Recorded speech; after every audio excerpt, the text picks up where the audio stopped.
lors de la saison 3 de The Voice en Belgique l'an passé. Mon invité a représenté ensuite la Belgique lors du concours de l'Eurovision de la chanson 2015, terminant 4e avec le titre Rhythm Inside. Et voilà, et ouais, parce qu'il le dit mieux que moi, bah, je préfère celui qui le dise. Premier single que tu as composé d'ailleurs. Oui. Et bravo, parce que moi je l'ai écouté et franchement j'adore. Et ce jour-là, eh ben, tu as devancé notre française Lisa Angels, qui a terminé 25e sur 27. Alors comme ça on passe devant les femmes. Bah c'est pas très galant ça. Mais... Il sait plus quoi dire. C'est vrai. Non, c'est vrai. En tout cas, on a interviewé Lisa Angel, qui est très sympa d'ailleurs. Tu étais très impressionnant en Danse avec les Stars 6 sur TF1. Et nous, on se demande si c'est pas toi qui vas finir par coacher Denissa. Ah si, on est en train de se poser la question. Mais si, nous on se pose la question, on est comme ça, on se pose plein de questions, nous, tu sais. Non, c'est vrai qu'après, quand on a fait la semaine Contempo sur SIA, c'est vrai que là, on a échangé beaucoup ensemble. Mais après, tout ce qui est les danses latines et les standards, là, c'est vrai que c'est Denissa qui mène la danse. Ah oui, là, voilà, bon, je suis rassuré quand même. En tout cas, mon invité, Loïc Notet, merci Loïc d'être avec nous, franchement. On est heureux comme tout, t'avoir. Mais moi aussi, je suis content. Regarde, je suis heureux, t'as vu ça? C'est que du bonheur. Une question. Tu aimes TF1, Loïc? J'aime TF1, oui. Oui, tu aimes la danse? Oui. Tu aimes les stars? J'aime les stars. Ouais, t'aimes les stars. Bah, donc ça prouve qu'il est dans avec les stars. Voilà, on a la preuve que c'est vrai. En tout cas, il est affûté, je vous dis pas, il doit faire du sport tous les jours à fond avec Denissa parce que t'as un look. C'est quoi un grand sportif ça? Ben, c'est mon look de tous les jours. Voilà, c'est très loin de ce que TF1 me met le soir, le samedi soir. Mais ça c'est moi. Ça, c'est c'est pas la soirée Disney aujourd'hui. Là, on est très loin de la soirée Disney de TF1, c'est clair. T'avais aimé cette soirée d'ailleurs qui était super. J'avais apprécié, c'était le dernier prime en fait. Merci beaucoup. C'était très compliqué pour moi parce que artistiquement je suis pas du tout comme ça. J'adore Disney, c'est pas ça, mais voilà, en tant qu'artiste c'est pas trop mon délire et donc voilà, ça a été très difficile pour les vêtements parce que je suis quelqu'un qui aime bien s'habiller très sobrement avec du noir, etc. T'aimes bien les couleurs, toi, je vois. Oh non, j'aime pas. J'aime pas les couleurs, j'adore la tristesse. Mais c'est pas bien, mais il est un côté Barbara, voilà, c'est ça. Oui, tout en noir, c'est le noir. Mais c'est vrai, non, t'aimes pas trop la couleur au quotidien quand tu t'habilles, c'est plutôt sombre. Ouais, c'est tout en noir en fait. Pourquoi c'est quoi? C'est mélancolique un petit peu Non, c'est plus un message de discrétion, voilà, de passer incognito. Et bien justement, c'est une question que je vais te poser. En fait, tu es très effacé, on s'aperçoit durant les interviews. C'est vrai que tu es plutôt sobre, plutôt presque en retrait, on va dire. Dès que la musique, la danse arrive, là, ça y est, on te reconnaît pas, tu exploses complètement. C'est les deux facettes en fait de Loïc, ça? Oui, disons qu'une fois que je suis sur les plans, je me pose plus aucune question et j'y vais et je danse. Et on voit ça, Et voilà, et que comme je l'ai dit, il y a tellement un sentiment de puissance quand je me sens sur scène qu'on pourrait m'insulter, on pourrait me jeter des tomates à la tronche, je ne le sentirais même pas parce que voilà, je suis pas... Si, vraiment. Quand on a fait SIA avec Denissa, je n'arrivais même plus à me rappeler 10 minutes après ce qu'on avait fait. Oui, trop noir. Ça c'est vraiment quand je m'évade vraiment loin. Et Denissa est pareil, on a eu la même... on n'osait pas se le dire, ce qu'on se disait, on va se prendre pour un fou l'un et l'autre. Et voilà, mais ça c'est vraiment quand je m'en vais à 20 000 km. On sent que tu es très sensible en fait, on ressent dans les danses, dans ton attitude. Est-ce que, moi je te verrais bien au cinéma parce que ta sensibilité en fait elle crève plutôt l'écran. Est-ce que c'est quelque chose vers lequel tu pourrais aller plus tard? Ouais, j'adore la comédie. Moi j'adore le jeu d'acteur, etc. C'est quelque chose qui me plairait. Tu te sentirais capable? Parce que c'est pas évident en fait, c'est encore un autre métier que la danse, que la musique. C'est vrai, c'est pas la même chose, mais après la danse, je crois que c'est la danse qui m'a permis aussi ça, parce qu'avec la danse on peut pas parler, on doit exprimer tout avec son corps, et donc je crois que les expressions aussi c'est venu grâce à ça, et donc en fait je dois tout à la danse en fait. La danse, la musique, bientôt le cinéma. Je sens. T'as déjà eu des propositions ou pas pour le cinéma? Non. Pas encore? Non. Attends, je m'en occupe. On a eu beaucoup de questions. Est-ce que tu vas faire la tournée de Danse avec les stars? Alors, on sait qu'il y a Olivier Dion, par exemple, je crois qu'il a fait. Qui c'est qu'il y a d'autres? Je crois qu'il y a Ryan. Exactement. Ryan Bensetti qui a gagné l'an passé, qui y sera aussi. Est-ce que toi, par rapport à ton planning, parce que tu sors ton album, on va en parler, est-ce que tu vas pouvoir la faire? Si j'ai des disponibilités, oui, bien sûr. Je vais essayer au moins de faire là, ça veut dire quoi? Ça veut dire je suis hyper booké. Non, pas du tout. Non, c'est parce que voilà, je suis sur Danse pour le moment et donc j'ai dû mettre un peu mon projet sur le côté. Et comme c'est un gros projet avec, il y a beaucoup de personnes qui travaillent dessus aussi, donc j'ai dû les mettre un peu en stand-by aussi. Et donc elles attendent leur compte quoi maintenant. Bon après Danse, tu vas. Hein, donc voilà, donc si j'ai le temps, bien sûr que je passerai. Après ça dépend combien de temps de répétition ça prend aussi encore la tournée en plus. Je sais pas si ça se fait en une journée ou en une semaine. Mais t'as envie toi d'y aller? Bien sûr, ne fût-ce que pour aller remercier les gens qui ont voté pour nous. Exactement, et retrouver tes amis. Enfin voilà, dans ces cas-là, c'est comme une famille après. Oui, bien sûr. Après, on les aura pas quittés depuis longtemps puisque la tournée commence en janvier. Donc voilà, mais beaucoup de bonnes connaissances, de belles rencontres. Alors c'est quoi ces histoires qui ont fait pleurer Chris Marquez comme ça? Alors là, il faut que tu m'expliques parce que faire pleurer Chris Marquez en prime dans Danse avec les stars, je crois que t'es le premier. C'est pas bien de faire ça. Voilà, une petite larmichette à l'œil de Chris Marquez, c'est pas beau. Je suis désolée, je suis vraiment méchante. C'est incroyable. Tu te rends compte? C'était dingue quand même. Il n'avait pas de mots. J'étais assez étonnée. T'as été toi-même étonnée de voir Chris Marquez marqué comme ça par ta prestation? Ouais, bien sûr, parce que Chris Marquez c'est quelqu'un de très dur à convaincre, très difficile à convaincre. Il a toujours quelque chose à dire, voilà. Et bon après c'est son rôle en tant que juge, c'est normal. Mais donc ouais, j'étais très très étonnée parce que là pour le coup il n'avait pas de mots, il était sans voix. Et donc ça m'a fait énormément plaisir parce que moi c'était Sia, c'était la presta qui comptait le plus pour moi et je voulais vraiment qu'elle marque vraiment celle-là. Et donc quand j'ai vu que même lui était convaincu, je me suis dit peut-être qu'on a peut-être réussi notre coup avec Denitsa. C'est vrai que là franchement Chris Marquez, c'est vrai que pour lui faire avoir autant d'émotions et qu'elle passe à l'écran, il faut vraiment en donner énormément. Et là je pense que t'as vraiment touché en même temps, je pense, les téléspectateurs parce qu'ils savent, ceux qui regardent l'émission, que c'est très dur de toucher Chris Marquez et voilà, et t'as réussi. Bravo. Merci beaucoup. Et en plus c'était sur Sia pour toi. C'était sur Sia. Et en fait il faut quand même le savoir, Sia c'est elle qui t'a plus ou moins contacté, je crois, après l'Eurovision, c'est ça? Oui, elle a tweeté une reprise que j'avais fait de son tube. Exactement. Et donc ça m'avait bien touché aussi. J'imagine, ouais. Et parce qu'elle avait complimenté ça d'une façon très élogieuse en disant incroyable chorégraphie, incroyable cover. Enfin, j'étais waouh. Mais on s'y attend pas. Non, pas surtout du tout. Une artiste comme Sia, qui est une artiste quand même mondialement reconnue aujourd'hui. Oui, bien sûr. Et en plus sur Twitter, il y a combien de milliers de personnes qui tweetent à la minute pour Sia, donc qu'elle ait vu. Ce tweet-là, c'est une amie à moi qui a tweeté. D'accord. Et donc elle m'a dit directement, mon amie m'a appelé en disant si a tweeté ça. Et c'était très très très étonnant. Il était 22h30, je m'en souviens. Et tu as eu l'occasion de l'avoir au téléphone ou de la rencontrer? Non, on a essayé, on essaye encore aujourd'hui. Mais après voilà, Sia est une artiste très complexe. Sinon voilà, sinon elle aimerait pas autant. Donc elle est dans son monde, elle veut pas trop rencontrer des personnes, etc. Donc voilà, mais bon, elle est de passage en France normalement Sia, bientôt. On va y passer un message. Sia, on va passer un petit message. Donc Sia, si tu passes en France, Eric a dit que tu allais passer en France, il faut absolument que tu rencontres le gagnant dans ces Star 6. Oh, le gagnant. Encore. Non, en tout cas, voilà, c'était une petite blague, mais franchement, moi je te vois gagner. Non, attends, moi c'est mon avis, t'es pas obligé de l'écouter, moi je te vois gagner, franchement. Alors je vais pas te mettre la pression, mais est-ce qu'on t'en parle de plus en plus en fait? Oui, oui, bien sûr, les journalistes commencent de plus en plus à me poser des questions sur ça, etc. Je suis pas journaliste. Non, mais voilà, après je dis journaliste, mais les mondes, un peu tout le monde, aussi toutes les personnes qu'on voit pas, je suis dans cette star, les ingé-sons, etc. Mais après voilà, moi je suis pas compète, voilà, moi je fais vraiment ça. T'es pas compète? Non, je suis compète. L'Eurovision, c'est une compétition. Oui, voilà, c'est ça qui est très paradoxal. En fait. Mais en fait, je fais pas ça vis-à-vis des autres, c'est vraiment des compétitions personnelles. C'est une compétition aussi, où il y a des éliminations quand je dis compétition. Oui, bien sûr, mais c'est des compétitions que moi je prends pour le coup très personnelles. Voilà, comme je suis perfectionniste, c'est pour moi, si je vois ça comme des challenges, des défis qui me font grandir, c'est des expériences. Je suis jeune, donc je dois apprendre beaucoup sur le métier. 45 ans, ça va, c'est vrai que t'es pas si vieux que ça. Je vous ai trompé. 50. 50, excuse-moi. Et sur la chirurgie esthétique, ça marche super bien aujourd'hui. Hein. Je vais certainement en faire quand je vois ça. Fond de toi, tu penses que tu peux gagner. Qui c'est ton plus gros concurrent pour toi? Honnêtement, je sais pas parce que j'y ai jamais vraiment réfléchi parce que Olivier Dion? Je sais pas, parce que j'ai la chance d'être avec une partenaire qui pense exactement comme moi. Pour le coup, on n'est pas du tout compète, tu vois. Dénicia n'est pas du tout compète non plus? Non, elle est pas à fond. Enfin, évidemment, moi, elle m'a dit qu'elle avait envie de danser le plus loin possible parce que c'était son métier quand même, donc elle avait envie de danser. Mais après, on n'est pas.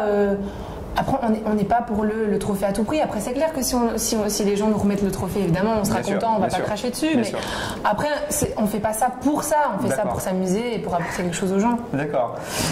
On parlait tout à l'heure de Chris Marquez. C'est quoi encore là? Chris Marquez, et maintenant c'est Shine qui déclare son amour. Ah oui, j'ai vu. Je l'ai remercié sur Twitter et Kenve avait dit quelque chose aussi. Ouais. Donc Kenve c'est incroyable. A aimé d'ailleurs. Je leur fais bonjour. Tu as fait 10 ans de danse, ce qui explique aussi, voilà, en gros, les talents que tu démontres à chaque prime. C'est gentil, merci. Non, mais c'est vrai, c'est sincère. Non, j'ai fait de la danse moderne et contemporaine. Ouais. Donc oui, c'est de la danse, mais c'est de la danse complètement différente par rapport à ce qu'on fait ici. Parce que la danse que je faisais, j'étais habituée à relâcher mon corps, à le laisser voyager un peu partout. Tandis que quand on est en standard, on est obligé de gainer son corps. Ouais. C'est un peu, moi, des danses que j'appelle un peu des danses prisonnières comme ça. Parce que le corps n'est pas tout à fait libre, tout doit être contrôlé, tout doit rien. Et moi, j'adore quand c'est relâché, tout ça. Donc voilà, donc c'est un monde de différence. D'accord, et tu t'amuses autant quand même? Oui, je m'amuse. Oui, bien sûr, je m'amuse bien. Ok, une question qui elle est revenue un nombre de fois, celle-ci, je te la posais parce que j'en pouvais plus moi quand j'ai lu le mail. Olivier Dion est toujours torse nu durant les primes de Danse avec les stars. À quand Mister Notet torse nu? Voilà, on se pose la question. Il y a quoi? Il y a un problème d'abdos? Tu veux plus lui montrer? Qu'est-ce qui se passe? Voilà, on a envie de savoir. Jamais. Je mettrai jamais. Sérieux? Ouais, non, c'est vrai. Avant de Danse avec les stars. La chaîne t'a proposé? Non, ils m'ont pas proposé parce que quand je les ai rencontrés au tout début, je leur ai dit directement que je ne me mettrais pas en torse nu. Parce que voilà, je pars du principe que je suis chanteur et donc vendre ma voix c'est déjà bien assez, je vais pas aller vendre mon corps en plus. Voilà. Alors après, il y en a qui le font, tant mieux. Voilà, c'est à tout à leur honneur, mais voilà, moi j'ai juste pas envie de le faire. D'accord, ok, donc voilà, vous avez la réponse. Il sera pas torse nu dans Danse avec les stars et moi non plus d'ailleurs, ça je vous rassure. D'ailleurs, je ne suis pas une star.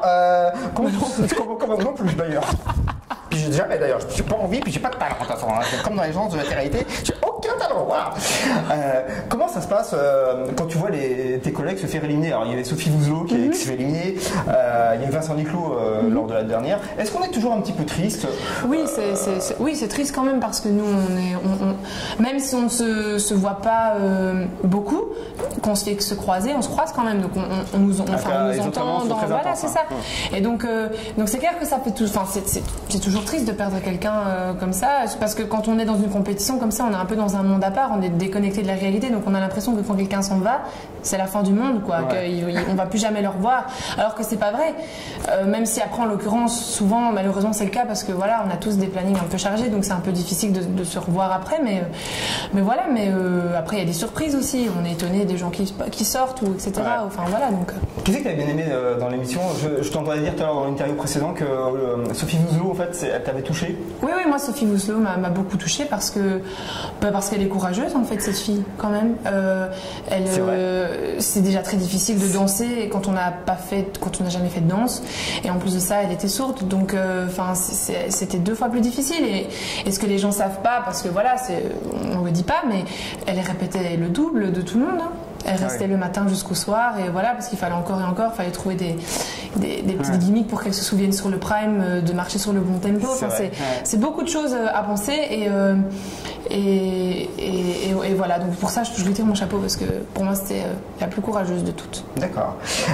Samedi soir, donc il y a les Switch, en fait tu vas danser avec Candice Pascal, qu'on avait interviewé pour le site. Donc je te rassure, Candice, tu la connais, elle est adorable. Oui, elle est adorable.